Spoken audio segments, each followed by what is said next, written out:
Hey everyone, it's Angel here. This first little bit just got a little bit garbled, so I just cut it out. Sorry for that. And now back to the show. I'm not happy until you're thoroughly Or embarrassed. embarrassing him. I'm already past that point. So You're not a red enough shade yet. Yes. Continue. Okay. Talk to me after and I'll never mind. Anyways, okay. Let's get into what we did in guns. But before we do that, we just want to let everybody know that we have a special guest that's going to be coming on, but they're going to be coming on in probably about an hour. So tune in for that too. So let's get into what we did in guns this week. Anyways, what we did in guns this week is brought to you by the Calgary Shooting Centre. It's Canada's premier firearm retailer. So H&K, let's go in and have a look-see because Adriel just populated it, so I haven't even looked at it yet. So it's H&K USP V1 pistol package.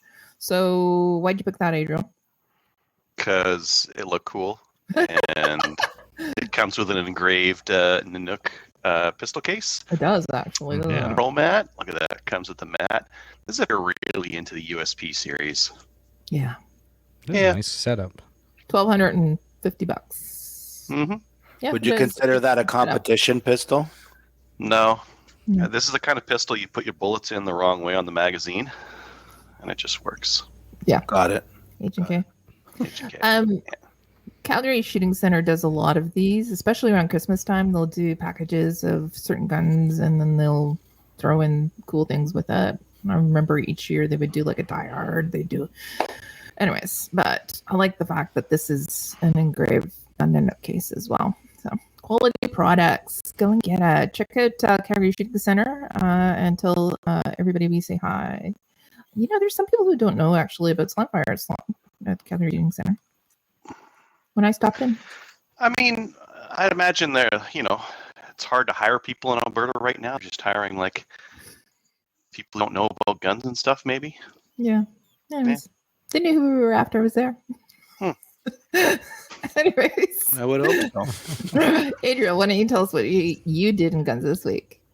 I am still handgunless. I did contact the CFP today, and it only took 15-20 minutes to get through, which is better than it has been. It's been like terrible, and they're still in process. So that's been a little bit more than a week, and they haven't done anything with it. So that's going poorly.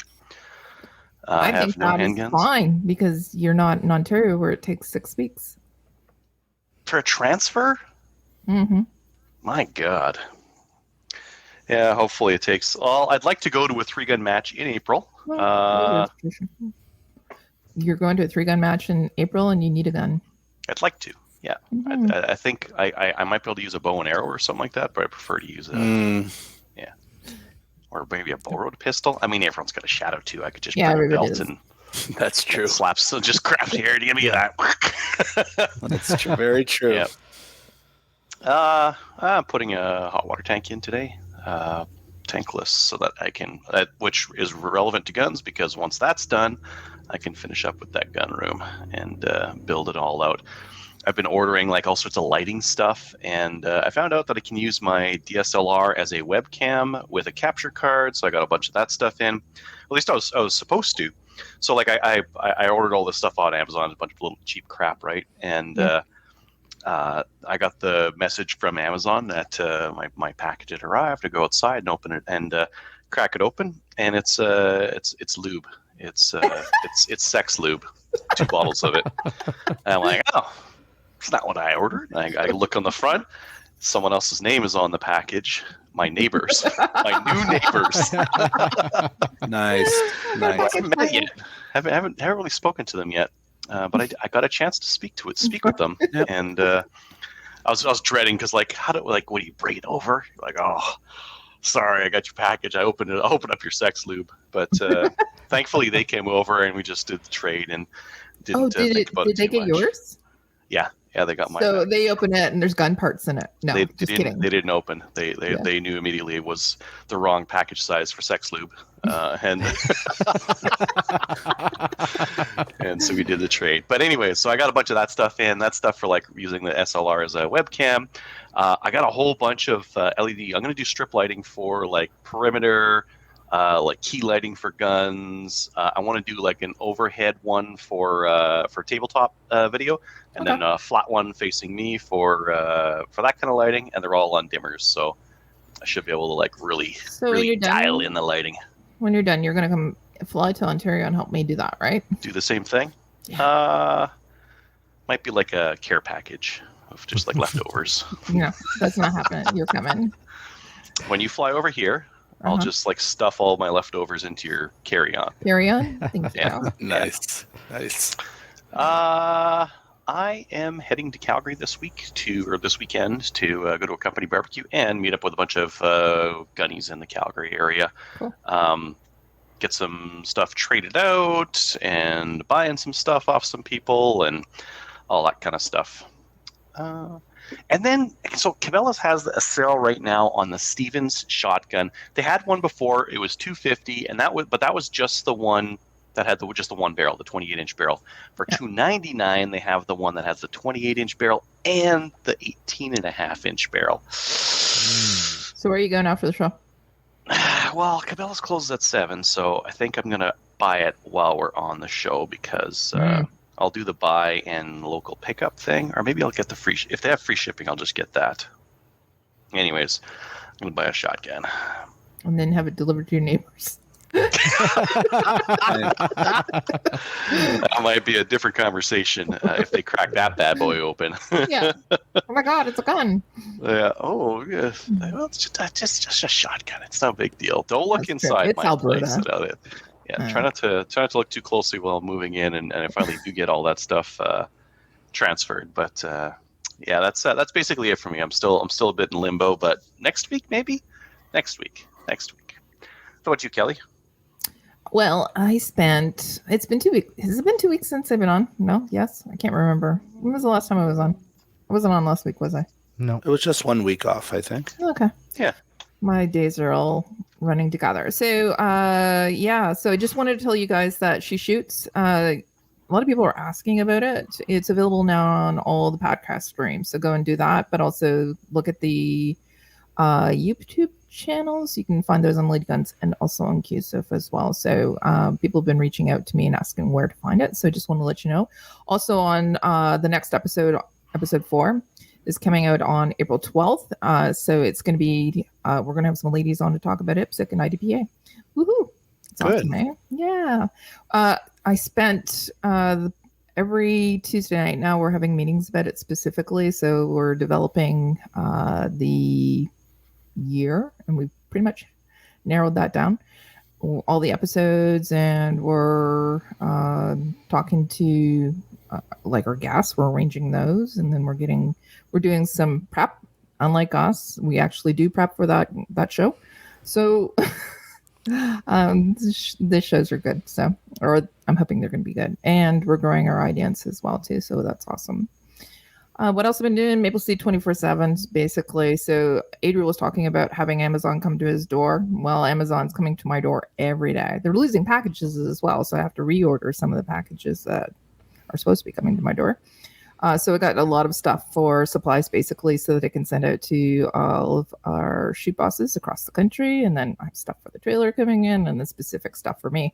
I got new gel cups for my Peltors, so I'm so excited because. Did you get the real ones, or did you get the knockoff ones that I used? No, I get the real ones. My ears are worth that. They don't last as long. Nice. They're not as cushy either. I think they are. Anyway, you haven't used the other ones. Well, just hold on. I've been using the same gel cups for 2.5 years, actually. So I'm going to switch them out, and it's going to be like the ones I have on not right now, but when I usually go to the range, I can wear my ears for 12, 13 hours with no problem because of the gel cups, and they're great. But with the new ones, they flatten out. The HY80s, they flatten out too badly. Yeah, they're fine. As I said, mine didn't even last. Mine only last a year, and they were obliterated. They were flattened out to nothing. That's because you have a big head and it squeezes. Maybe that was part of it. Maybe. But I'm going to switch mine out with the new ones, and then the spare set that I have, the spare Peltors, I'm going to switch out the old gels onto them so that people can use them too. Anyways, so not only that, we have Maple Seed calls every week, and I've also been doing instructor development. So in Ontario, I'm trying to develop our full instructors and get them on board to be shoot bosses so that we can catch up to Alberta. So we're trying to do that as well. Ontario events are being posted soon. We have a plethora that are about to be released, and with more coming in, and we're also, some of them are already sold out. And then we also have some new clubs on board too. So this is all exciting. And if people want to have an event in Ontario, then they should actually just email me, and we'll talk about that in the event section.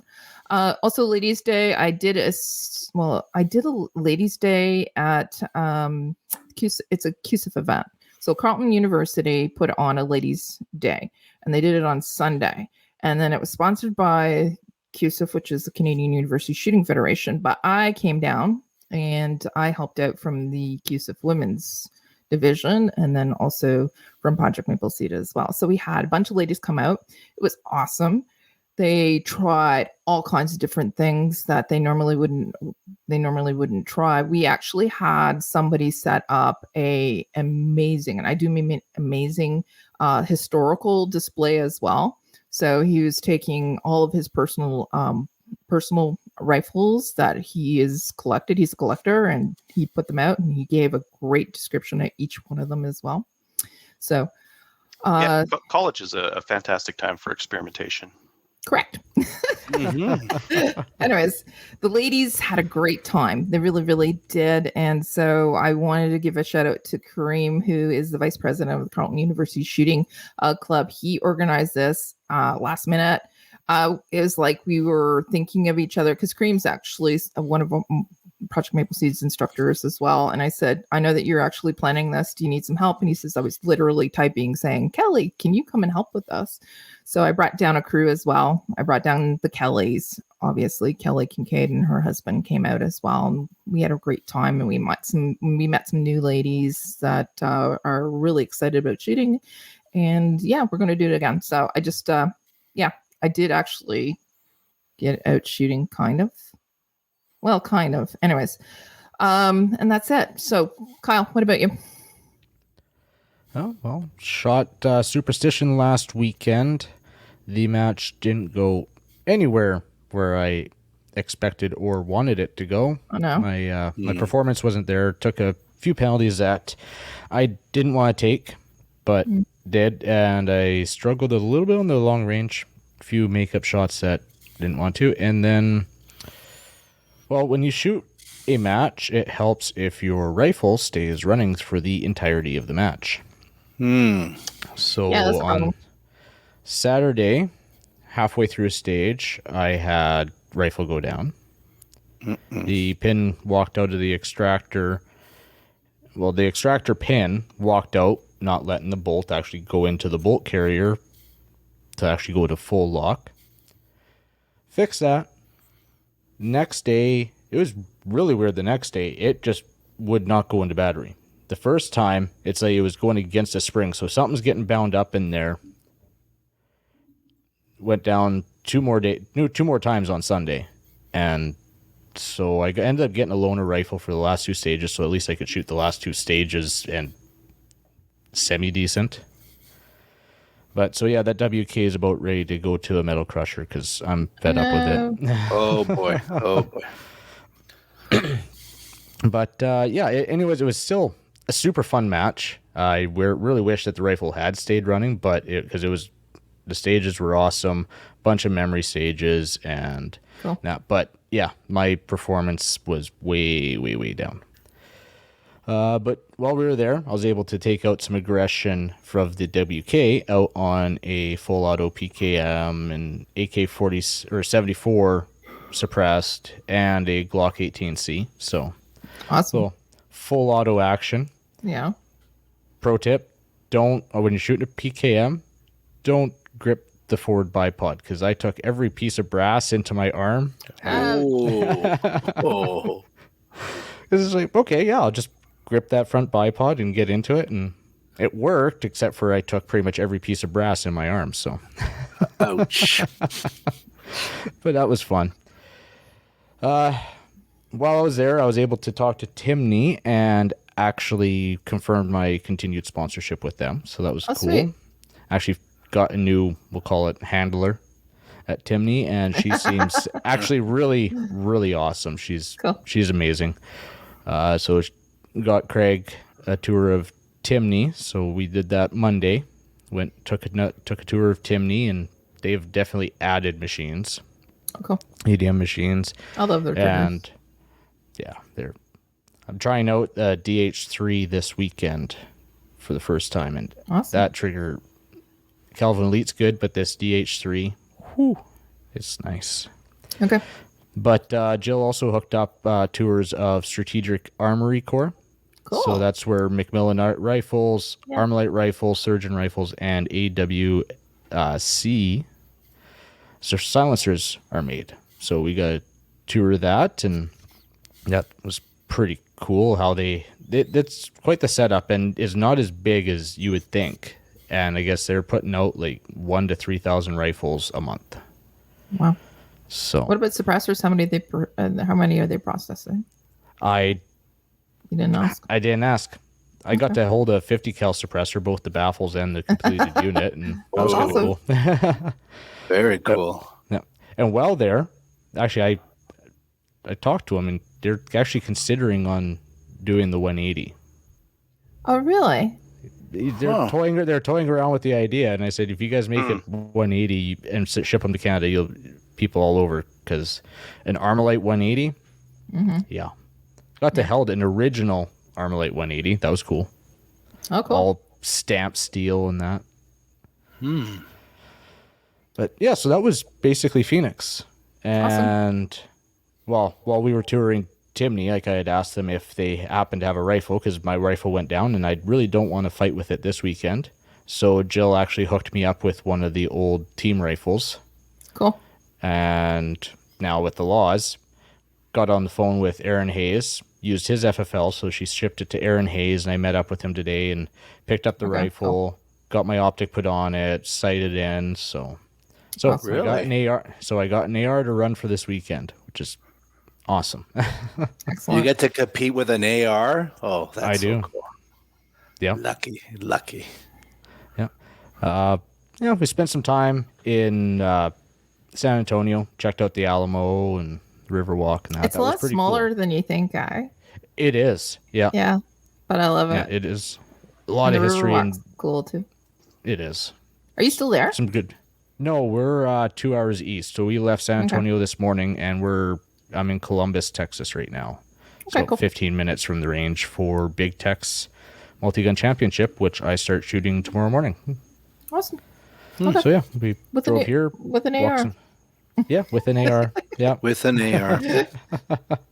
That works. So hopefully, just in your passenger side, just on the seat, just strapped in with the seatbelt. Just hanging on, just loaded, fully loaded, just sitting right next to you. Yeah, but it was interesting because they had to send it to an FFL. They couldn't just hand me the rifle. They can't. Yeah. So, but yeah, so we walked some stages today. It's gonna be a cool match. Pretty interesting. There's 3 jungle runs. So. Oh wow! And long range out to 600 meters, or 600 yards. But yeah, that's.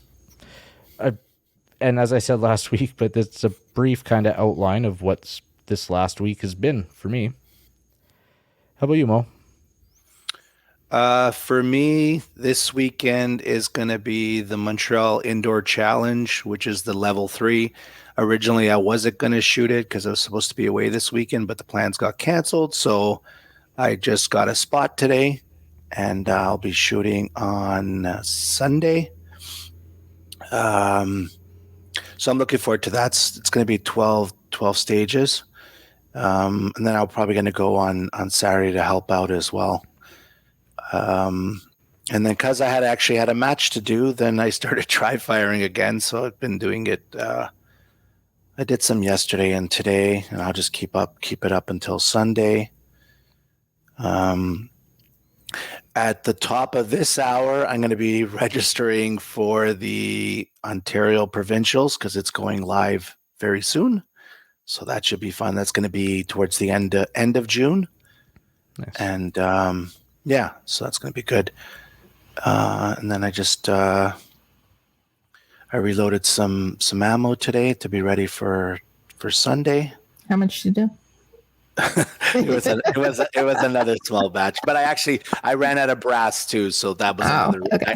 I couldn't make more than I ran out of brass, so I was like, okay, I guess that's all I'm going to make for today, right? Yeah. And that's really it. I didn't do too much more than that. So Okay. All right. Kinda- Sounds kinda- like you're actually getting prepared for this summer as well. So that's awesome. yeah, and now Jarrett, that's watching the show, is like kind of twisting my arm to sign up for another level 3 that I wasn't going to do because that's at the beginning of June. Yeah. And then there was another match that weekend, so now I might actually do it on the Thursday. So, Awesome. but that's driving to Waterloo, which is quite the distance from me. trek. Yeah, it's not too far from family, but it's still pretty far from where I am. So. But you'll have fun, so you can just do it. Yeah. But if Kyle can go to Arizona and Texas, I guess I can go to Waterloo, Ontario. It's not the end of the world, right? So That's true. It's just a All day right. trip. just a day trip, yeah. It is. Well, it's a day trip for him too. Yeah, he just flies and you just drive. Yeah, it's a long day trip. Yeah. Anyways. All right. Thank you guys. Let's get into upcoming events. Upcoming events is sponsored by Telos Alpha. I can't even talk. Telos Alpha. Telos Alpha is a Canadian digital agency that works exclusively in the firearms vertical. They help with business processes, the strategic planning, websites, e-commerce, and battling the stigma the industry carries with banks, merchant processors, and social media. So go on over to telosalpha.com to find out more and how they can help you. So let's get into some of the events. Like I was talking about, Project Maple Seed has some events that have been released or are about to be released as well. I think Adriel's going to be releasing some for Ontario tonight. So pay attention to your emails. So also BTSA, which is in Calgary, and Drumheller are being released or have been released as well. So pay attention to that and sign up because they do sell it quickly. Another event that we have that's coming up is tactics training group courses are happening. So they have a basic pistol and rifle class March. Nope, that already happened. Nope, that's this weekend. Sorry, March 26th. And it's in the Colby Shooting Center in Waterloo. They also have an intermediate pistol and rifle class on March 3rd. That's going to be happening at the Rock Cut Shooting Club in Powassan? I don't know. I think it is Powassan, Ontario. And then they also have a basic pistol and rifle class on April 8th, and that's happening at the Urban Tactical in Brantford, Ontario. You can check them out at tacticsgroupinc.com for details and also to register for those as well. Let's get into the news. So we have a couple of things that people have put in. Who wants to put this thing in about ATF? Yeah, so the ATF declared the FRT, or the Forced Reset Triggers, to be machine guns. What? Mhm. Well, I did not hear that. I Where just was saw this? it on Facebook earlier today. Are you sure it's true? Because everything on Facebook's true, right? Well, it's been fact checked by Facebook, so No, I'm not sure. I'm actually not sure. Okay. Might be conjecture. Are you talking about like the binary triggers, like the No, the force The reset. forced reset ones like push forward. So if you just continuously pull back, it's like full auto. It's not a thing in Canada. Our laws aren't written in a way that allow us to use those or binary triggers. You did say that it's not about us. Not but- applicable to Canadians. Correct. Okay. Maybe not even true. Yeah. FYI, Americans. Maybe. Maybe. Okay. So Spencer, Maybe. can you look into that for us and send us an email next week? Thanks. Or anyone else who's listening that's from the US. So we got another thing in here. So the Liberals and the NDP, the unholy alliance is written here. So we've seen a little bit of it today in the House of Commons. So let's talk about that a little bit, or do we want to wait until we get our guests on? We're going to cover it there. We've got a lot of topics to talk about with our guest. This That's is true. one of them. I guess, like, as far as gun owners go, the NDP was already voting a lockstep That's with correct. the Liberals, even when they're like, this doesn't go far enough, they would still vote with them. So I don't think anything will change on the speed of things moving forward.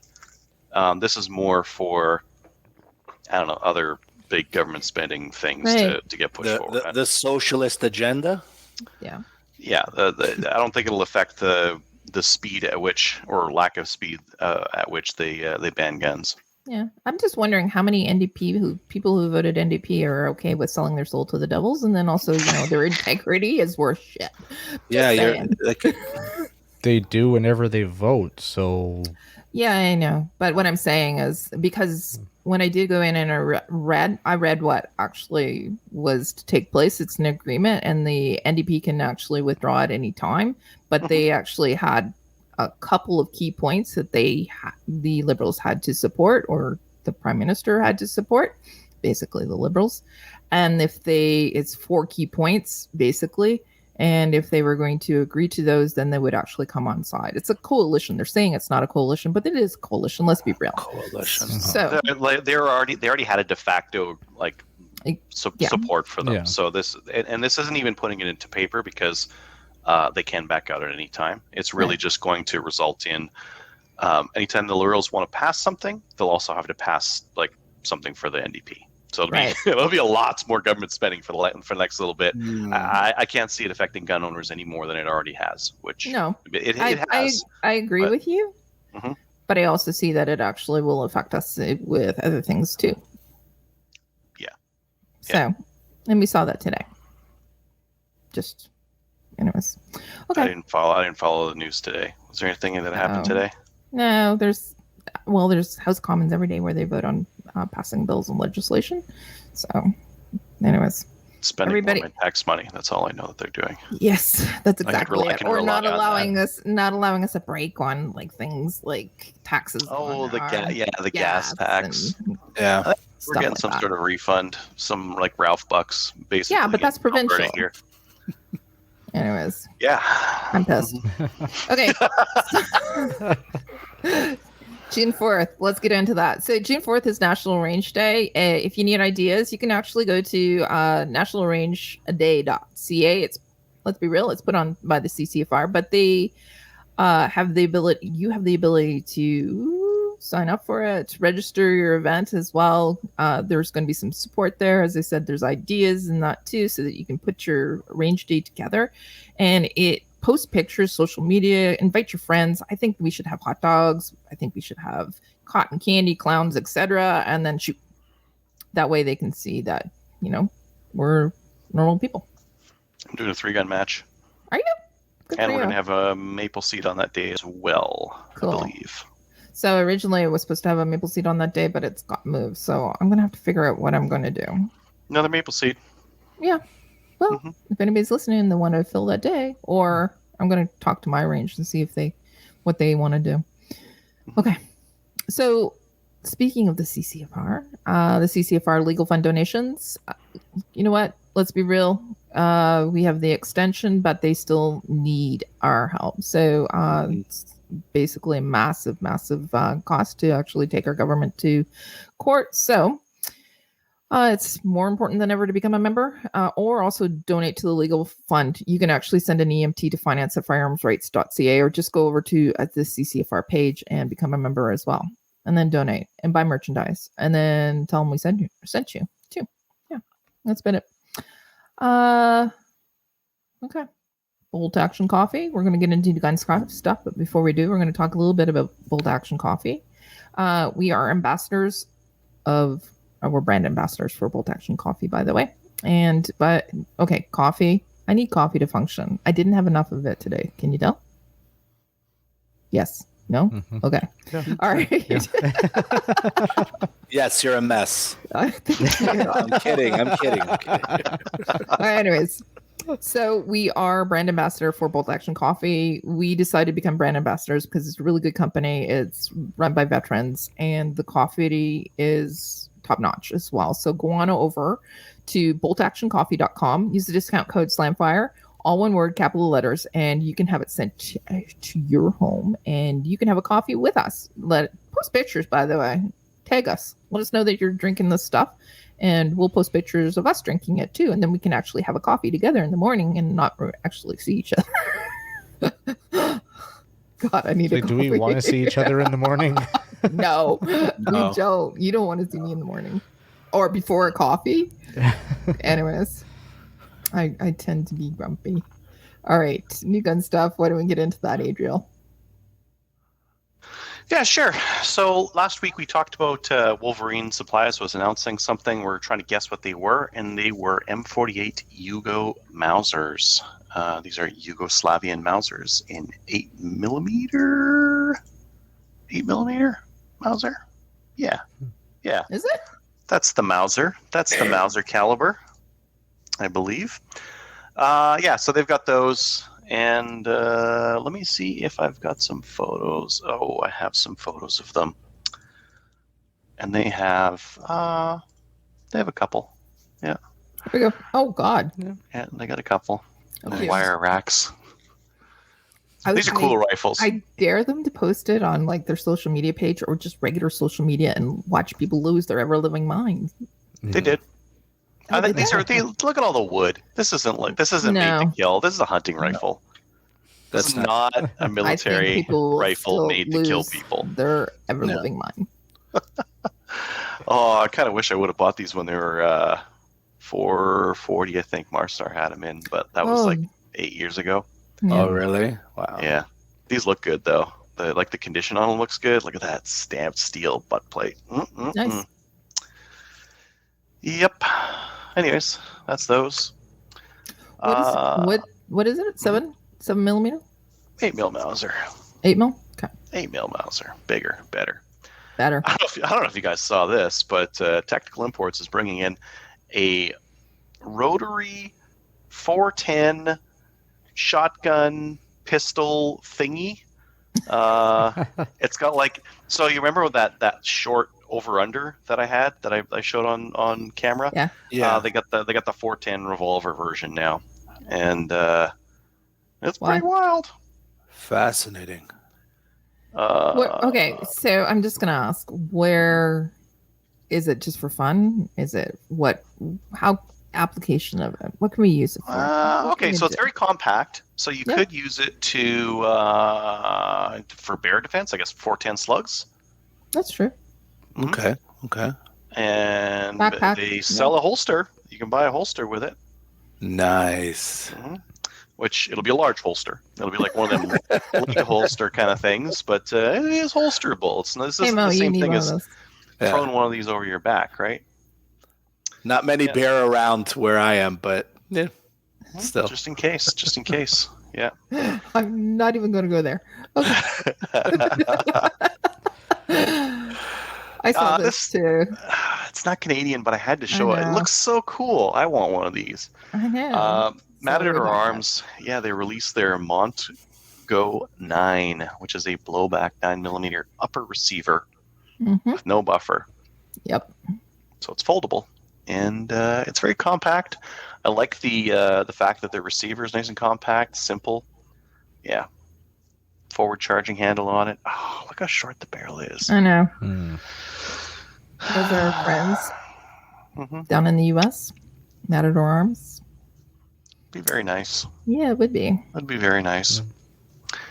I don't know if I mentioned this, but Wolverine Supplies got a new website. Their last one, I used something weird. The search and browse and stuff was always kind of a little bit slow. Yep. The new one's fast. It's nice. Just, does the stuff. Yeah. So I just noticed that when I was looking at the Yugos there. And I saw some ammo I'm interested in. Okay. You saw some ammo you were interested in? What did I click? Where was the ammo? Oh, some Aguila. Yeah. The 60 grain sniper stuff with the tiny little short case on it. That stuff's so super interesting. Yeah. It's super fast. That's great. Yeah. And then Tactical Imports has the TPR-9, the Bursa TPR-9 in stock. I don't know why you'd want one of these, but they do look kind of neat. Some people have a soft spot in their heart for Bursa handguns, and they got them. So that's kind of interesting. So go down a little bit. Down further. One more. There you go. Look at that grip. It's a fatty. No grip zone on it. That's the disappointing part. Yeah. Got to get the grip zone. No. I just noticed how fatty it is. It's very fat. Mhm. Kind of like a It's Beretta stippled, 92 too. kind of a look, hey? Yeah. Yeah. Okay. And then Frontier Firearms has some sub 2000s inbound. So if you've been looking for a sub 2000, watch Frontier Firearms. They'll have them. Do they have Caltech's so spotty getting in. They'll be in by the 31st, which is in 6 days. Do they have a price on it? Next week. Nothing yet. Same Okay. price. All right. Yeah, Caltech stuff is like few and far between getting in Canada, and when it comes in, you basically have to, because like I don't know if you guys have seen this, but when Caltech stuff comes in, it's gone within a month, and then for the next 11 months of the year, we don't see it again, just because they primarily service the American market, and we just get the scraps. Yes. We're the poor cousins to the north. Well, everything. He's sending Actually, we a are bunch of with all stuff to firearm Ukraine stuff, now, right? so. Yeah. Yeah. Okay. So, well, our guest's not here yet. So why don't we actually just move on to the show, and then when he does get in, we'll plug him in. All right. If you wanted to make it easy for me to edit, you just go, let's get on to the main topic. I can do that too. And welcome back to the show, Ian of Runkle of the Bailey. You've been on before a couple of times, but maybe in case people don't remember, you're on YouTube. Where else are you at? I'm on Locals, Twitter. What's Locals? I guess Facebook as well. All sorts of places. But YouTube is the main one. That's where I post the videos, and although also YouTube and Locals are sort of where you can see the video content. Is Locals like a YouTube competitor? Not really. They're kind of a community sort of thing, and I need to put more stuff there to sort of have more of a community, but it's kind of an alternative. Some people don't want to watch videos through YouTube because they don't like them, and so it gives them an alternative where I can post videos and host them there. So it's an option. Interesting. Yeah, I haven't heard of that one or tried it. But we've got a couple of topics that we might dig into here, because you've got kind of this interesting legal opinion, and you've already done videos on some of these things that have just rapidly developed. So maybe just to start with, recently we've heard that the government is extending the amnesty. Mm-hmm. Any thoughts on this off the top of your head?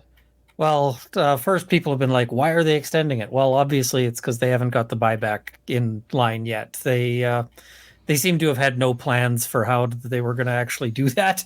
And they keep floating different ideas, and they still haven't figured it out. So they obviously need more time, and that's what that's about. But also they haven't just extended it. They've also basically tried to fix a bunch of problems with it, and all of their fixes, a couple of their fixes are probably a good idea. A bunch of their fixes really don't actually accomplish what they want to accomplish, so it's still not great. Like, they seem to have had the idea that sighting in a rifle is something you take a gunsmith, or you take the rifle to the gunsmith to do.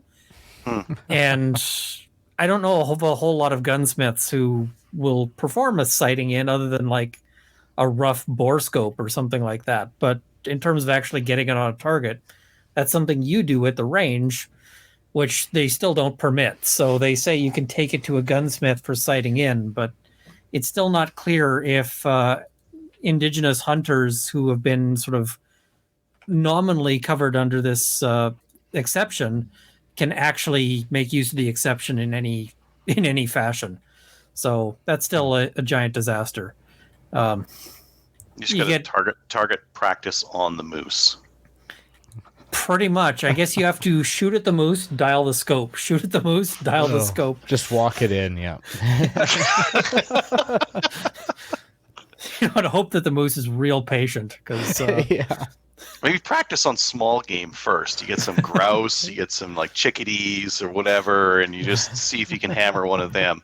No, I'm hunting. Sorry, I'm hunting right now. But actually, You're sitting there with your 270 or something on a grouse. your BCL 102 and 308. Oh man. Yeah, I feel like that's that a weird would. one. Oh, it's just such a weird sort of set of circumstances, but it really, I think, indicates that there's not anybody who actually shoots or hunts making these decisions, and yeah. Yeah, I think. Well, I mean, so some people can't shoot accurately enough to trust themselves to sight in a rifle, but usually what you see is like you're at the range and someone's like not grouping very well, and they're like, can you take a crack at this? And they ask someone who they believe to be a better marksman to take the shots and see if they get any better over grouping, right? Yeah, but I mean, a lot of sighting in is just people take it to the range. I mean, at the Chaz range, they always have sort of a sighting in clinic just before hunting season. And, that's really useful if you're not familiar with it, or you don't have, it's really nice if you've got a spotting scope so that you can assist with all that. Yeah. And a lot of people don't own one. So all of that's fantastic. But, even if you're not doing that, you're going off to the range on your own and you're just, adjusting, shoot, adjust, shoot. And somebody might be doing that with like a Mini 30 or a Mini 14 or theoretically, all sorts of things. So it's still going to be really difficult, especially because if you start doing that at a range right now, I suspect that, the range might have opinions about what you're up to, because they're not going to know if you're covered under this or not. Yeah, I suppose. Yeah. To the range, it's like, is this guy doing what he's supposed to, or is this somebody who I should be reporting? Because the range themselves runs the risk of losing their sort of accreditation if they're allowing, activities that are not permitted. If they let you show up with an AR-15 and start shooting, they could probably get into trouble where they're trying to pull the range, like the range's license to operate. So, problems. Yeah. Yeah. Pretty big risk. Pretty big risk there. Anything else that you saw in that Amnesty that was kind of weird? Oh, well, there's a whole bunch of sort of random little bits, and they still haven't fixed that the aspect of what do you call it? Sorry, my brain is still struggling to catch up. I just finished a long day in court, but this is again for Indigenous hunting, where it says that you can use the rifle to hunt so long until you can acquire another rifle. And I'm like, how would you ever show that you couldn't acquire another rifle during that time? So if you were found hunting with your Mini 14 or Mini 30, you'd have to show that you couldn't buy another hunting rifle. That I would never want to be trying to make that argument in court, because you'd have them sitting there going, well, couldn't you buy some used beat up 303 or something like that? Yeah, exactly. And I was going to say like an SKS or a Lee Enfield, but those are way expensive now. But I mean, there's still some, cheap Savages and so forth that you could possibly get. And especially the court's not going to understand the difference between like your hunting gun that you've been using for years and are comfortable with, and have got it just dialed in the way you like and all of this, versus like some shot out $200, parts gun that's been put up on Canadian Gun Nuts. And I wouldn't want to be sitting there arguing in court about, well, yes, you can find all these guns on this online, site, but, how do you know that this is actually a useful firearm, And they'd be like, oh, look, no, the bore is nice and smooth on this rifle, so it's a perfectly great.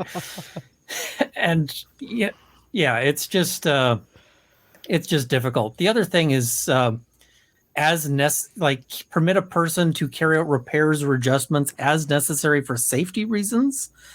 If you're having a scope mounted, is that necessary for safety reasons?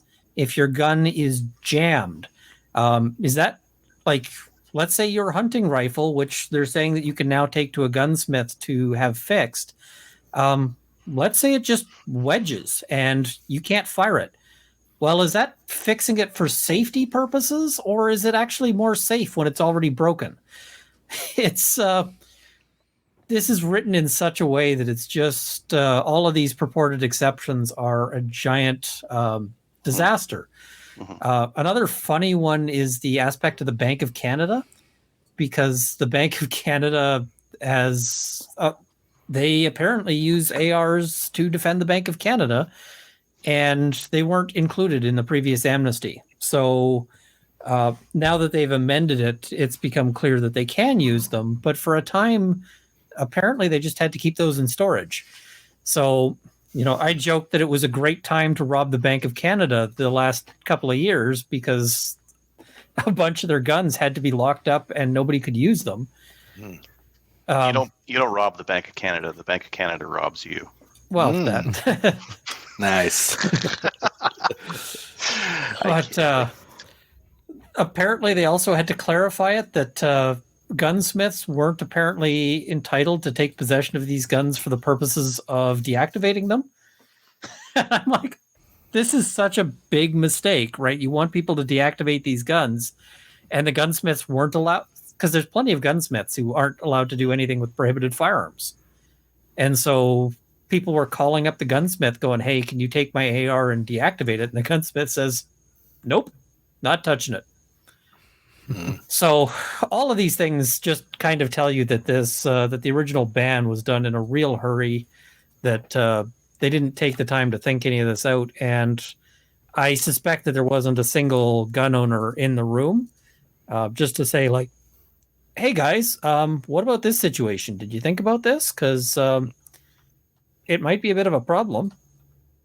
Or, I mean, like, they just didn't spend any time in the last 2 years to figure out how it would work, too. Because they did contract IBM out, and IBM gave some lots of different suggestions on how things could work, but they didn't go with any of them or really just figure it out. They just didn't spend any time on figuring it out. Well, and part of the problem is that they're trying to placate some special interest groups as well as manage the actual practical aspects of things. And so every time they have an idea for how they're going to deal with all of these guns that they've banned, Polly turns around and says, well, we're not happy. And then the government goes, oh, well, if Polly's not happy, then we're not happy. And then we end up with them going, okay, well, we're going back to the drawing board. And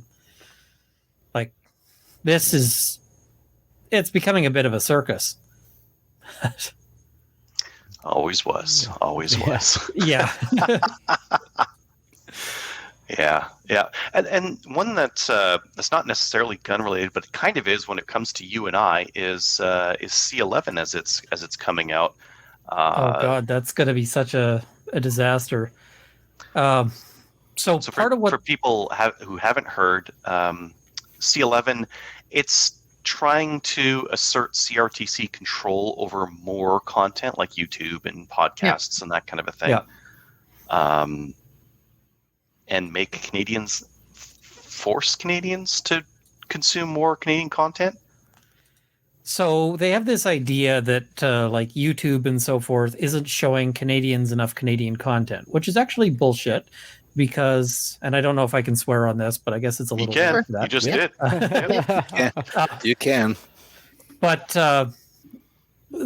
when you actually look at the numbers, in terms of monetized channels, Canadians are at something like 125% of what you'd expect based on our population, which means that Canadians are punching way above our weight class on YouTube. There are more Canadian content providers and more successful Canadian content providers than you'd expect based on our population, which is, there's not a whole lot of us, relatively speaking, but we're doing quite well. And there are some great channels out there. I think there's Linus Tech Tips is a really big one in the tech sphere. Hacksmith, a lot of people have watched. Those guys are Canadians. Skolagrim, I think, is also Canadian. Yep. Yeah. There's some really big names who get really, Skolagrim's 1.49 million. Linus Tech Tips, I'm just pulling that up. Just a pile. 14.5 million. Mm-hmm. I would love to have those numbers, but it's never going to happen. I just don't have that kind of broad appeal. But we're doing real well. And so this notion that we need to start meddling with this is really a problem, especially because what's going to end up happening is they're going to basically force YouTube to tinker with their metric or with how they promote content. And so there's two aspects to this. One is what gets declared Canadian content, because right now the process for that involves a whole lot of paperwork, and it involves certifying the Canadian status of people like your director of photography. Who's my director of photography? Is that me, or do I need to have multiple people in order to? Because, I'm a one-man show. Once in a while, I'll have somebody else on the show, but generally, if something's getting done, it's got to be me doing it. And I'm guessing you're, largely the same, and so forth. So, am I not going to be able to qualify because I don't have enough people? That's not clear. Oh. It also requires an application process and paying fees and doing accounting, because you have to show that your expenditures are largely happening here in Canada, which is great if you're a big production. Like if you're filming Corner Gas and you're doing a whole bunch of, stuff on scene. But for me, my costs are basically like if I drink a scotch on a video, that's the largest expense, is that glass of scotch. So if I end up going and I want to talk about, hey, I bought some great, shotgun shell dummies. And you can see this one says dummy, just in case you guys have, rules about handling ammunition on streams. But, if I want to talk about that and this comes from an American company, well, now that blows my whole budget into entirely the United States. And when I have my outro music, it comes from an Australian company, all of this. So it might actually be quite difficult for me to get certified as Canadian content, especially given that a lot of the stuff I'm talking about is very quick turnaround. Like when something happens, I often do a video on it in the next few days. Well, if it takes them 6 weeks to come back to me, I'm not getting certified. And almost the entire, if you look at the curve of viewership, you see that it's basically everybody in the first week watches your video. And then after that, they trickle in. And there's a few videos that continue to climb slowly over time, but largely you get almost all of the viewership in that first week. So if you're getting pushed down in the rankings in that first week, that video is probably done and dead by the time you get that certification in. The other thing is that it can actually be really harmful if you do get pushed up. And that's because YouTube tracks how many people clicked your thumbnail, how many people watch your video and for how long. And they use that to determine if your channel is good and whether it should be shown to more people or whether you kind of suck and should be buried.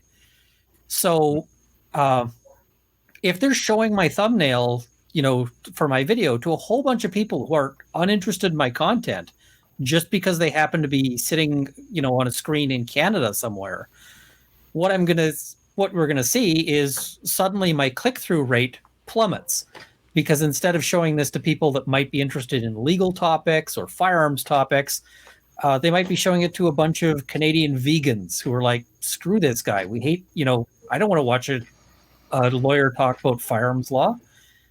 And then it looks to YouTube like my channel kind of sucks. And so they're going to promote it less, particularly, say, outside of Canada. Or they show it to somebody and those people click the thumbnail and then immediately realize that I'm not for them and click away. And so now my viewership has this, curve of people immediately start watching and stop watching. And to YouTube, that's the kiss of death, that particular pattern of people click and then immediately click away. Because what that tells YouTube is that you're using clickbait thumbnails that are not reflecting the content.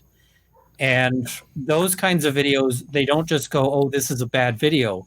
It can actually get your channel flagged as basically do not show to anybody. This is a scam channel.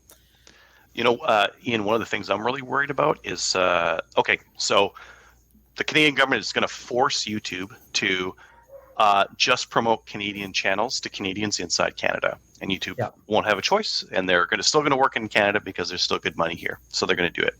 Then the Americans are going to say, hey, wait a minute. You are forcing Canadians to be promoted in Canada. Why don't you force Americans to be promoted in America? And the problem that I have, I'm not sure, you do a lot of really, really focused Canadian stuff. I get most of my viewership from the US, hunting gear guy, right? A vast majority. And in terms of revenue, much higher from the US than from Canada, right? Even in revenue per view. It is a major net loss for me if I lose more Americans and gain more Canadians. Huge net loss for me. Yeah. And it's bound to happen because it's not a fair arrangement. YouTube Canada has to promote Canadians, but then in the US they have to promote both as well. It's not a fair arrangement, and the Americans are going to figure that out, and they're immediately going to start asking YouTube to downgrade the Canadian recommendations in the US. It's going to end up worse for Canadian YouTubers. It's going to hurt us. It will be a net benefit for these leech programs that no one really watches that they produce here, and serve as jobs for Canadians, but it's really not going to be doing anything to help us outside of Canada, and it's only going to help these major productions that can afford the time to put into doing all the BS paperwork. Yeah, and looking at my my last 28 days here, I've got my metrics up. 70% of my viewership was Canadian, 15% American. And I've had a sort of shift to more Americans watching because I've done some some appearances on some US channels and so forth. But you're right about the monetary thing. Advertisers pay a premium for American eyeballs and far less for Canadian eyeballs. So I mean, if they wanted to promote more stuff, what they should do is maybe subsidize YouTube and be like, hey, pay some extra for Canadian eyeballs. We'll put an extra, 10th of a cent on a Canadian eyeball. That would get or them just do nothing. Content. Just do nothing. Or just do nothing. Canadian YouTubers are doing great. We're doing our great. costs are lower and their revenue's higher. We get paid in Canadian dollars. We earn money in American. This is a fantastic thing for Canadians. This is a cheat code for getting more Canadian content out there. But as soon as you meddle with this, the way that they're going to do, it's going to hurt Canadian YouTubers, whether it be gun YouTubers or gun law or criminal defense law like yours or any others. Well, even people who are I'm worried about the people who are anti-gun. I'm worried about the people who are, whatever your content is. This is going, because you're quite right. The notion that the U.S. is not going to respond to this kind of protectionism is, I think, far-fetched.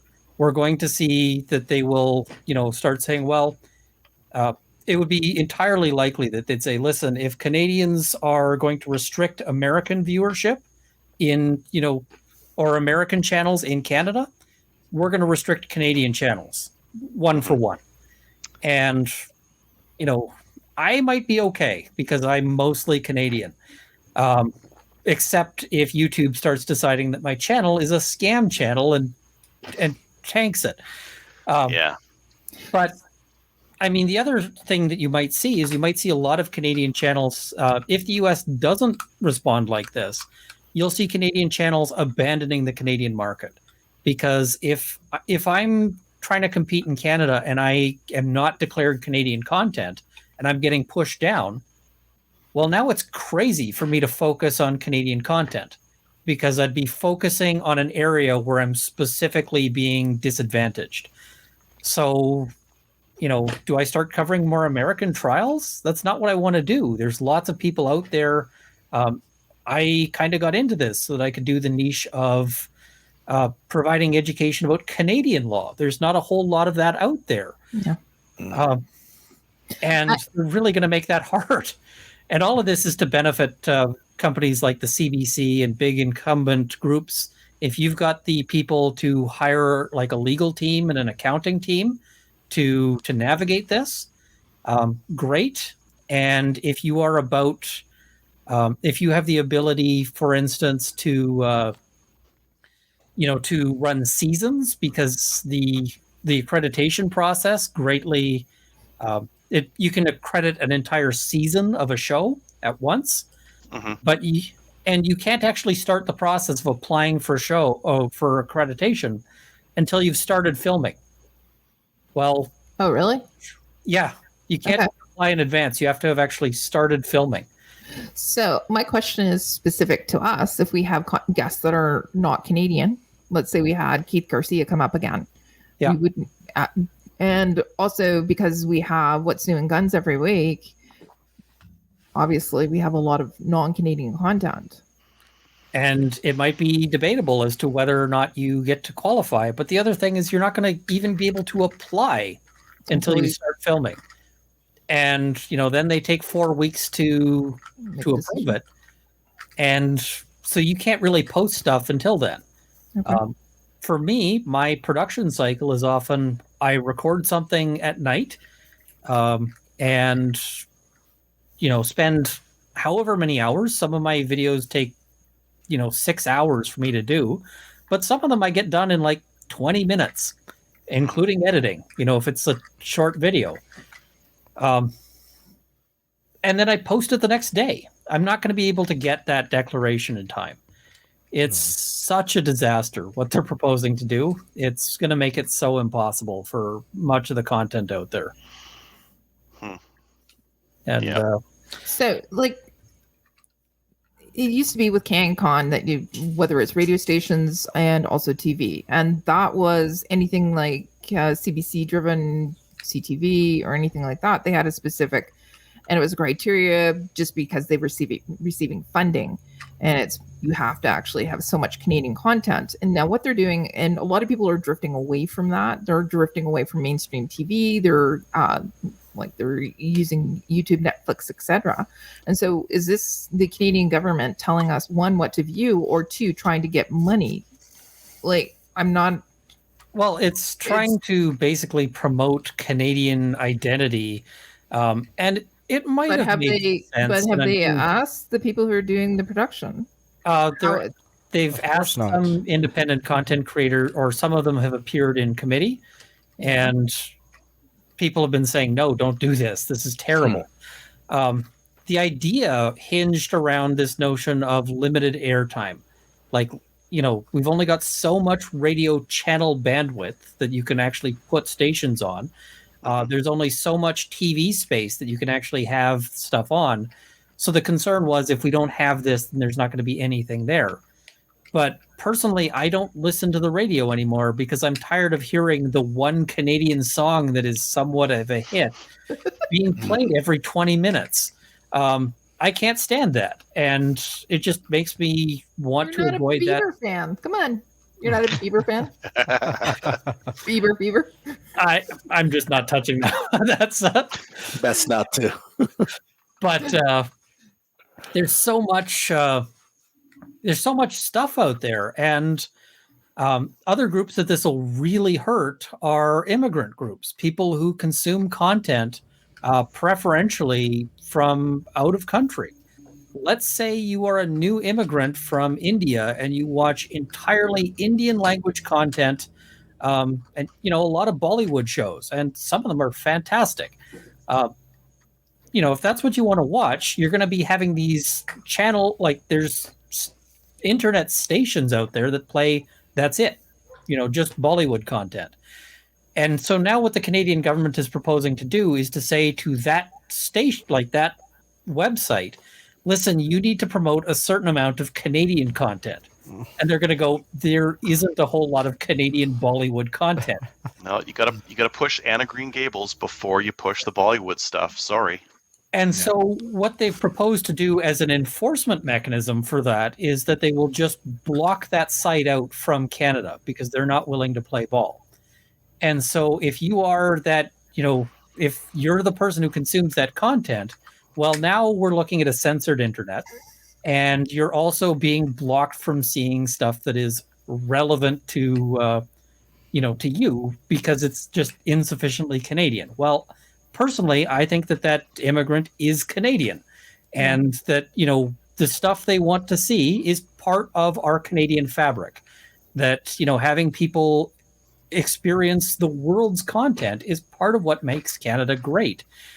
I'm also concerned that we're just creating the infrastructure for internet censorship, because when we say to this, to ISPs that they now have to set up the ability to start blocking these sites that don't cooperate, well, we've basically set up the Great Firewall of China in terms of how, China censors their internet.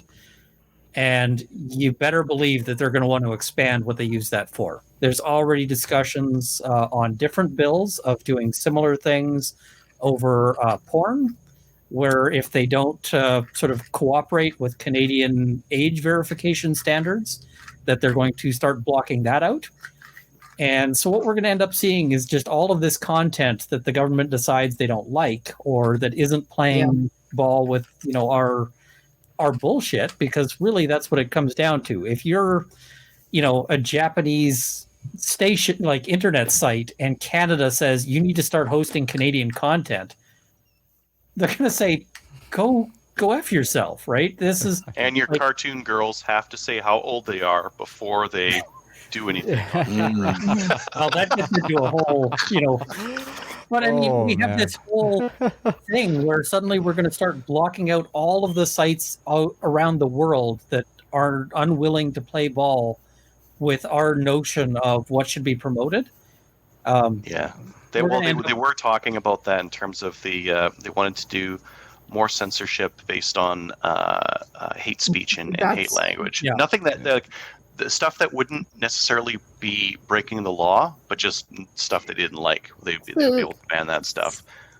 C11 with respect to firearms as well. They were talking about that piece of it too. Did you have a chance to look at that, whether it's going to influence us specifically and you specifically talking about firearms at all?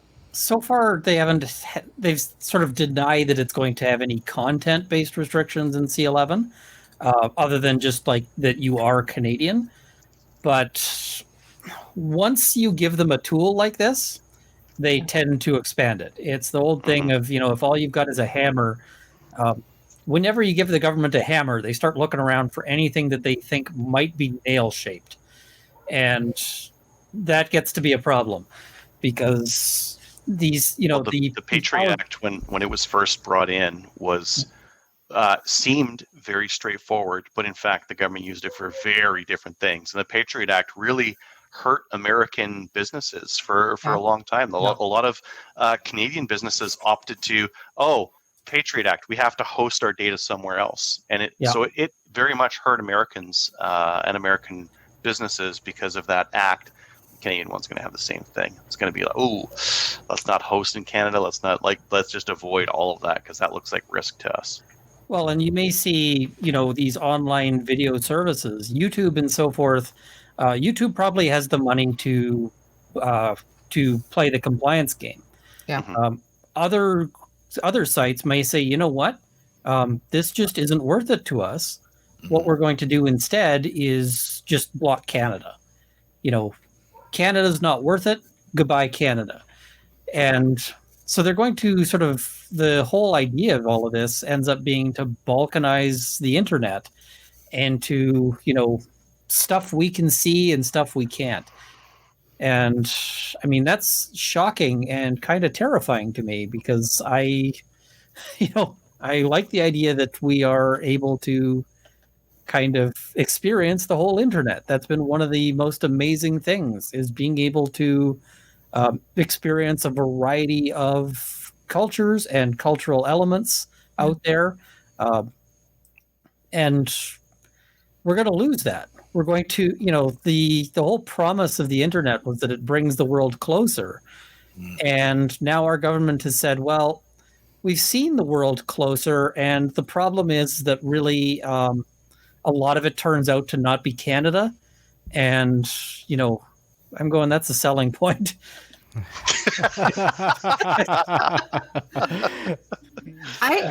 Yeah. I'm okay with tooting our own horn, but not, cutting off our heads. I mean, if this had any potential to actually benefit us in any meaningful way, I might have a different thought about it. But at the end of the day, it comes with too many additional regulations and restrictions on it to make it do what you actually need it to do. Yeah, it's just not going to actually accomplish what we want in any. All it's going to end up doing is cutting Canada off from the rest of the world and making us this weird sort of, this weird backwater. And I can virtually guarantee that you're going to see other countries being quite upset by what Canada is doing because people want to sell stuff to Canada. People have cultural exports that they want to promote here. And the other thing is that we don't do this to like movie theaters. We don't do this to all sorts of things. We don't do this to libraries or. No, we don't. If we did it to the library, the backlash. Oh yeah. Well, and can you imagine you go to the to the movie theater and they're like, well, at least one of these movies has to be Canadian. Nobody attended. Sorry. Yeah. I mean, it would be where the where the staff go to have they'd probably just declare it as like the staff lounge at the movie theater because nobody else is in there. But the reality is, how many movies do reruns of Fubar? How many movies are made here in Canada? So, anyway. I mean, there's Bon Cop, Bad Cop. That was pretty good, but that was a good movie. That was a while ago. There's a bunch of other movies that are made in Canada because the government has film credits and other various ways they pay for it. Which I mean, that's got its own set of baggage to it. I think that and. If there was a problem, like if Canadians were drastically underrepresented on YouTube, maybe you'd say hey, YouTube, can you be specific about it? YouTube, I see you not promoting Canadians and for some reason promoting Americans. Can you please fix that? But putting this blanket now the CRTC is going to do this for everyone, podcasts, YouTube, anything. You hit a certain point, now you're no longer personal. And by the way, that point is really low. All of a sudden, all these extra rules apply to you, and Ugh. Well, here's the real fun part. The real shits and giggles part is going to be OnlyFans because they haven't specified anything about what type of content is on there. So in theory, OnlyFans is going to have to promote more Canadians. And so, it's just shave a maple leaf in there somewhere. And, is this really, do we not going there? Do we want to have this level? Canadian. Do we want to have this level of interference with such a broad and element of things where it's is this porn Canadian enough?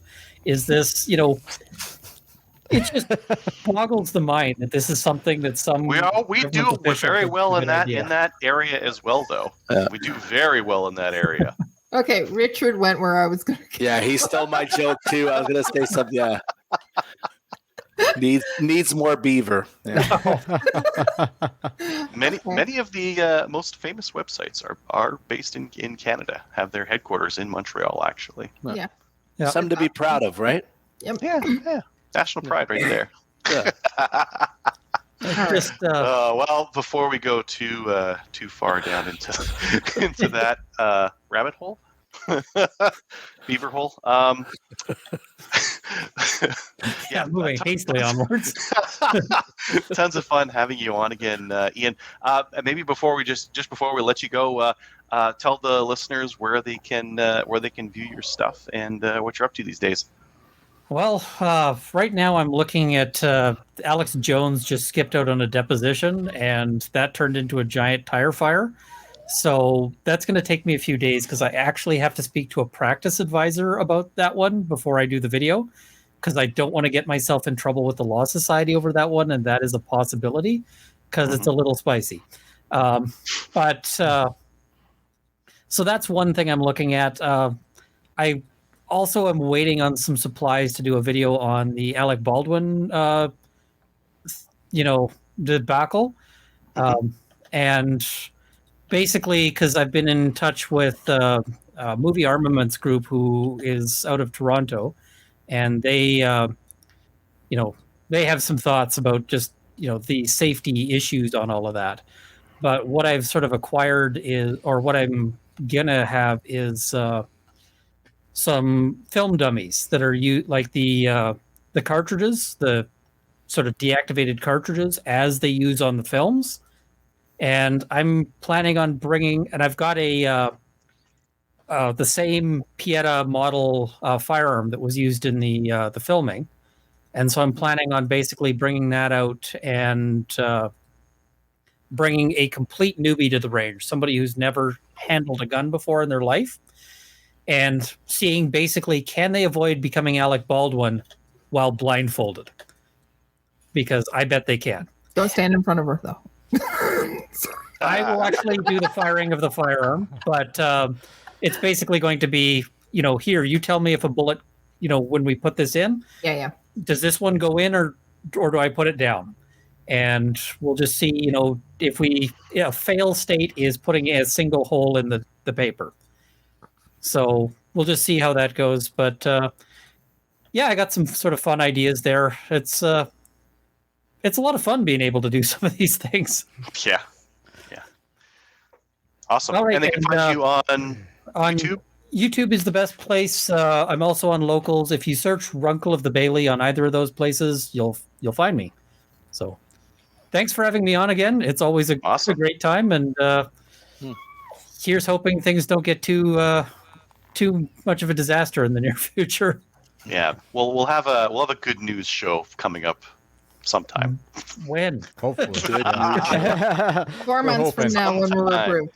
I kind of feel like that might be 2025. Maybe. Yeah. There's something happening in 2025. Maybe I'll just leave it there. Awesome. But thanks again for coming on, Ian. Thanks for having me, and see you guys next time. Thanks, Ian. Thanks, Ian. Once again, we'd like to say thank you to Ian for coming on and talking to us about everything that's taking place. Anyways, but always good to have Ian on. By the way, I love his YouTube videos too. It's unique perspectives. Yeah, it's always good. Yeah.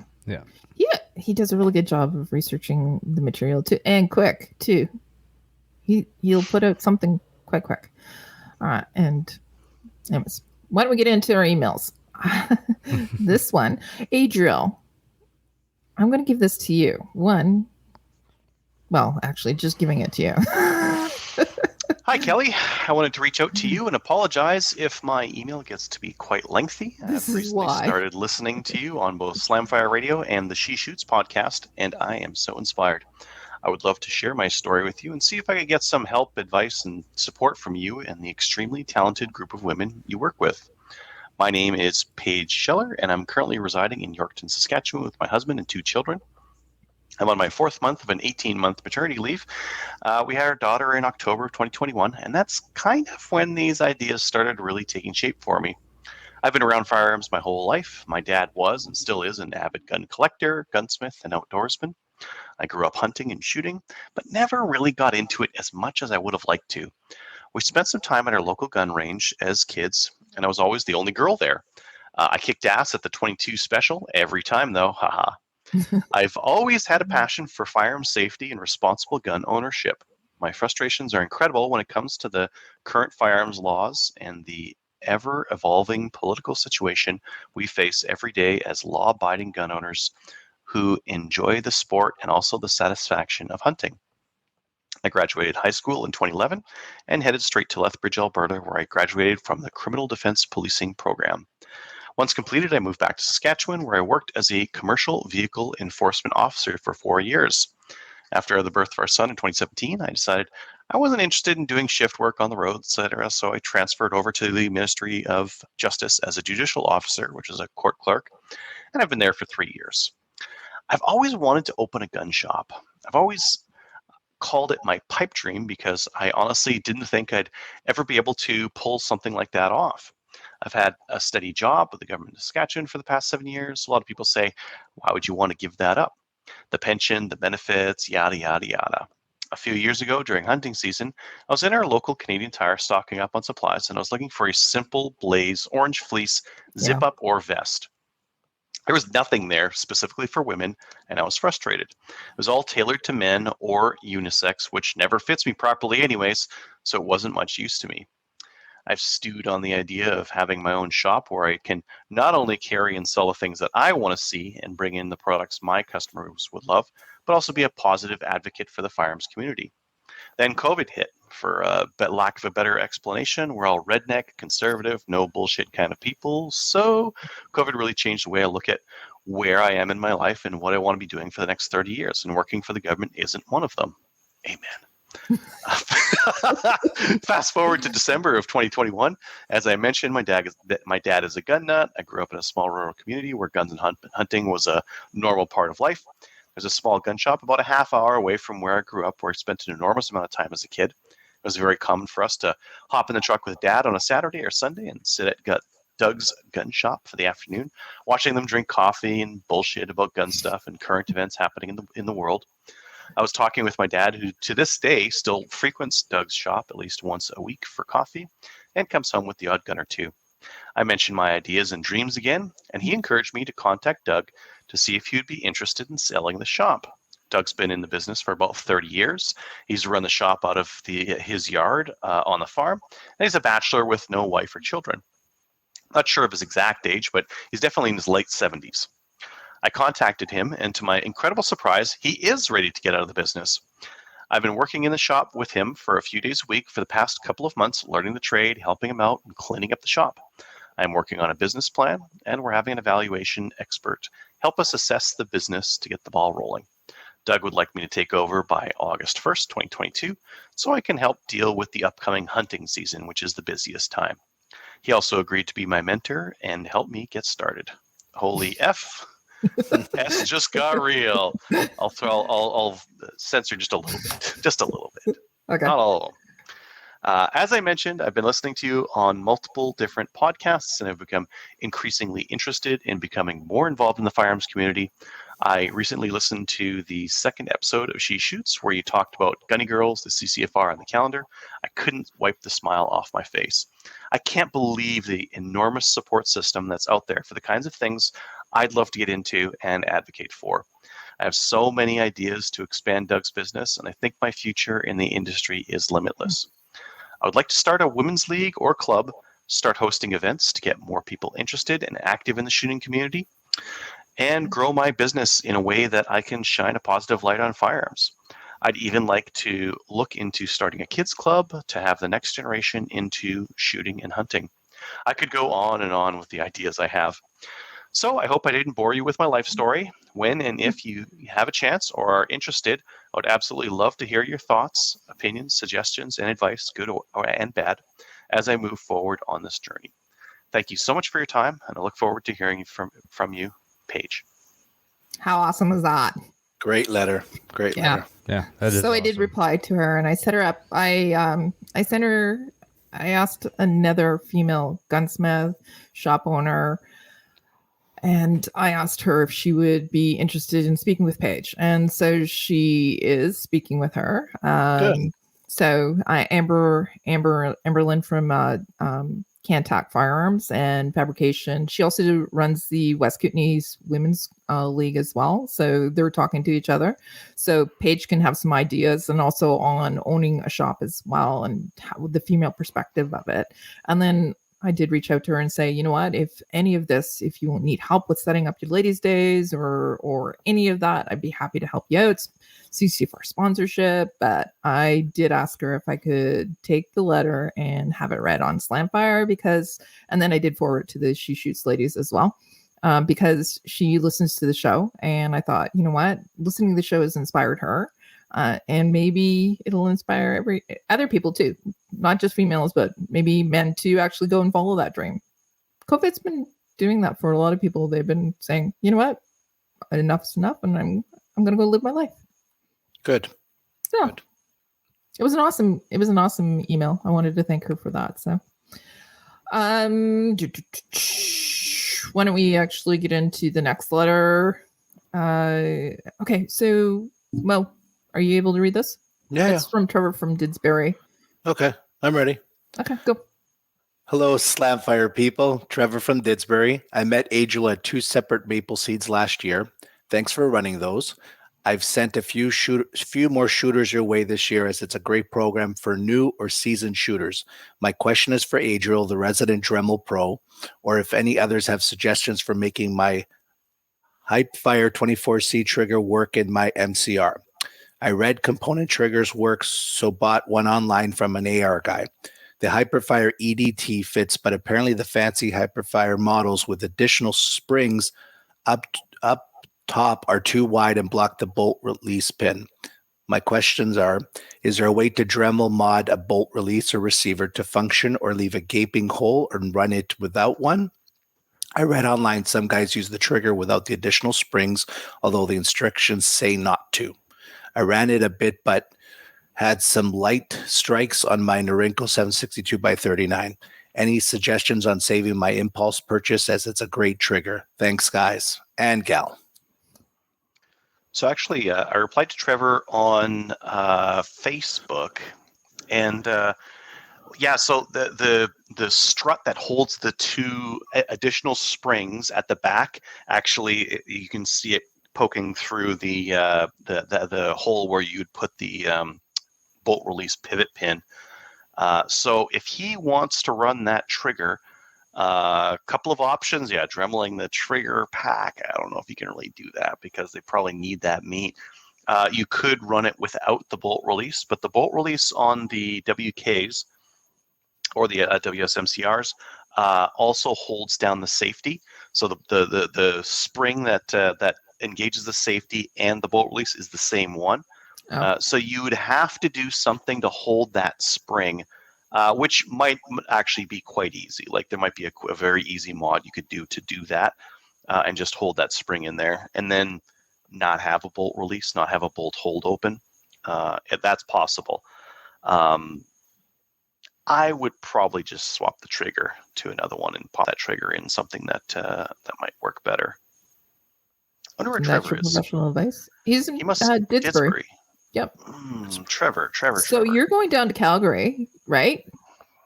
That's along the way. I don't have time to grab. I've got another trigger that is nicer than that one. That would work. Trevor, call Adriel. No, it wouldn't. Message him. No, it wouldn't. No. It would with some Dremel work. It's getting us back into the problems. I do have a solution. I won't have it ready for this weekend, but I could potentially solve that problem for you, Trevor. It does involve using a different trigger, but I think that might be okay. Okay. Give me a Facebook message. Yeah. We'll work it out there. All right. Okay. Yeah. Anyways, half. There's a really short one here from Julian. Do you want to read out? Sure. From Julian. What do you folks think this could mean for firearms owners and specifically restricted license holders in the near future? Probably a silly question. It seems like it started in the middle. No? Yeah. Okay. Probably a silly question, but probably not a good thing for us. Let me go back and see where it says it starts. It's you guys know what it's about. It's about the NDP and LPC unholy alliance. Oh, okay. Yeah, I don't think it'll make much of a difference. The NDP was already supporting them. If the LPC put together like we're just going to ban all guns, the NDP would be like, sure, we'll vote for that too. Yeah. Yeah. So in the line of the subject line, it said Liberal and NDP coalition. So. Okay. Okay. That makes sense. I was just like, seems like I started in the middle, but.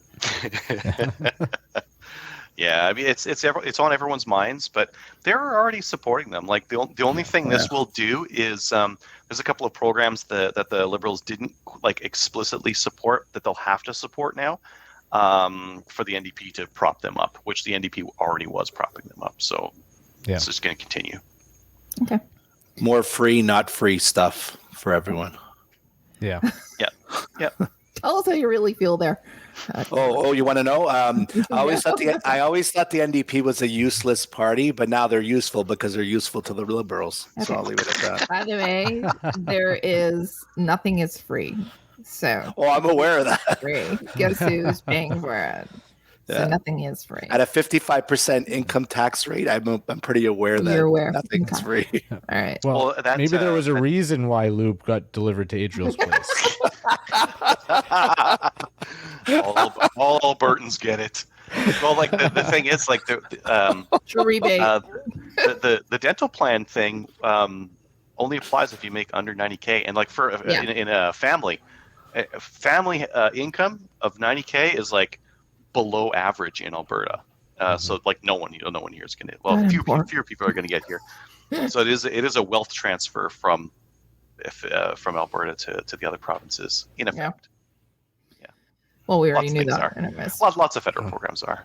Yeah, exactly. All right, let's get into the last email. It's from Spencer from Smyrna. Okay, guys, it's not as long as a couple of our other emails, but it's pretty long. So it says, "Hey guys, I wanted to comment on the last couple of shows. First of all, I'm kind of glad that Kyle had it. No, he's not. First of all, I'm glad that Kyle had a good experience with the ATF. The West Virginia branch handles all of the NFA items like suppressors, and they are really nice people who seem to actually want to be helpful. I doubt any other part of the ATF is like this, but they are good folks there. So secondly, I don't know if I would call this an ammo panic this time around. Last panic was just that, since it was existing gun owners buying up everything in sight. Afraid there would, sorry, I can't even read. I can't even see this actually. So afraid there would be some kind of ban after the Sandy Hook shooting. On the ammo side, we recovered pretty quickly with the exception of 22. I remember that because no one really worried about much about any ammo other than 223 and 9mm. The ammo shortage is completely different, at least they're here in the U.S. We added roughly 5 million new gun owners in 2020 and about the same in 2021. These people are primarily buying guns for self-defense, so the demand for all the popular calibers went through the roof. This wasn't panic buying, it was really just a massive spike in demand that no one saw coming. Of course, once the price skyrockets here, you start getting the ammo flippers jumping in, buying anything they can get a hold of, and marking it up in sales at gun shows. That tends to prolong the shortages until supply catches up enough to drive them back under the rocks. So those people that are taking advantage of other people. One of the big differences between the US and Canada is that you still have access to Chinese ammo. We do. That was banned here decades ago, and the Russian stuff was just banned recently. Mm-hmm. So we don't have any real source of cheap ammo like you guys do. That tends to keep your market from swinging to extremes and leaving us at the mercy of the domestic production or European, both of which can get pricey pretty quickly. Yeah, it can. Lastly, I'm glad Kyle got to try out the SIG P365 while he was here in the US. He's still there. It's a great little pistol and has been my carry gun for the last year or two now, taking the place of the FNS compact I used to carry. Sorry about bastardizing this. Anyways, keep up the good work, Spencer and Smyrna. P.S. Adriel, you should look into security hinge screws for your new gun room. They take the place of some of the hinge screws in a door and do a good job of securing the door against the attacks against the hinge joints or the hinges themselves. He's right. So good. Those point. Like different pins that go in, or like big bad screws to go into like the door jamb and the stud. I use like longer screws to. Oh, I did that. Mount them. I did that. If you were to get like a chop saw or something like that, you can get into anything, and I think that's still the case with what I got going. But it's pretty secure and it's quiet in there. Like the outdoor, because I used like a metal outdoor door. Yeah. It's got like a sweep at the bottom. It's got like a decent seal on it, like a weather seal all the way around, and it's beefy. And once you screw it into the studs and that kind of thing, it hangs well. Oh, Richard posted. I wish I could click on the link and just like see what it is, but I can't. There's door hinge security screws on Amazon. Well, have that sit with the next box of lube. Okay. The lube episode. Holy crap. I'm really having problems reading tonight. I can't see anything. We're still waiting for a guest, so let's get on to the next portion of the show, and then we'll hang out and see if Ian shows up. To be clear, he's supposed to come in at 6, right? Oh, we sped That's through the when show, didn't we? Yeah. Yeah. Okay. That's all right. Okay. Yeah. We got 5 minutes. Anyways, yeah. So if you'd like to send us an email at slamfireradio@gmail.com. We'd love to read it and share everybody's positivity, I guess. Yeah. Okay. Patreon. If you'd like to support the show so that we can put out some content, go over to patreon.com/slamfireradio. Adriel is now officially in his home. He can probably send you some stickers and patches at some point too. I found some. Awesome. And I ordered some. I ordered a lot. I ordered a lot of patches. We're going to be good for patches for a while. They should be in like, I don't know, a week or two. Cool. We will have an enormous number of patches. Excellent. Good to hear. Okay. Cool. So let's get into some shout outs because I got a couple. I know that. Adriel, you got any? No, I can't think of any. Sorry, guys. Okay. What about you, Mo?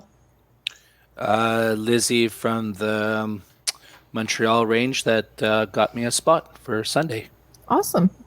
It's nice to have people that are able to do that for you. Yeah. Kyle? I'd like to shout out the team at Superstition Mountain, Mr. 3Gun, for putting on an awesome event, as always. And then shout out my Timney handler, Jill, for loaning the rifle and finding me a bunch of ammo to use with it. And then Aaron Hayes for letting us use his FFL and bringing the rifle to the match for me. Oh, it's nice that you were able to find a team of people that were able to make it happen for you. So that's good. Yep. Okay. I want to give a shout out to Kareem again and everybody at the Carleton University Shooting Club. They did an awesome job of putting on the Ladies' Day event. And I wanted to just give a shout out to Kyle and Kelly as well for taking the trip up there and helping out at the event. They spent their Sunday with a bunch of people and a bunch of ladies and made the experience awesome. Last, I'd like to actually give a shout out to Paige for allowing me to share her email with everybody and guys on Slamfire, but also our listeners as well. I really actually thought it was an amazing email, so thank you for doing that. Sending it. It was awesome. All right. So Russ just gave us a good suggestion for this episode name.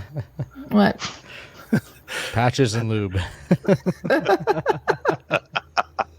Yeah, it's true.